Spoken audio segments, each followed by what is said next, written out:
Здравейте! Показвам ви 3 продукта на коледна тематика, с които се здобих за децата. Ето този адвент календар за отброяване на дните до Коледа. Има включен тебешир и тук се пише колко дни остават до Коледа.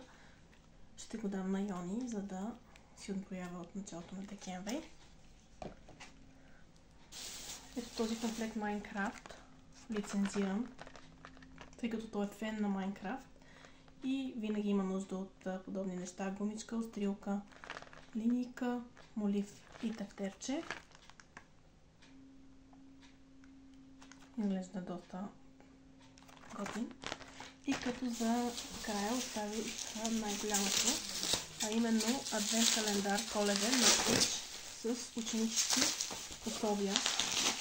Всеки ден да отварят по едно. Не знам дали ще имат търпение.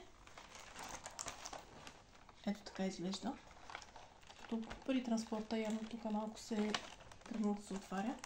Успях да ги скрия от тях и не ги видяха. Всички неща са поръчани от една група във Facebook, стоки от Англия на изгодни цени. Мисля, че така беше. Ще кача линк в коментара.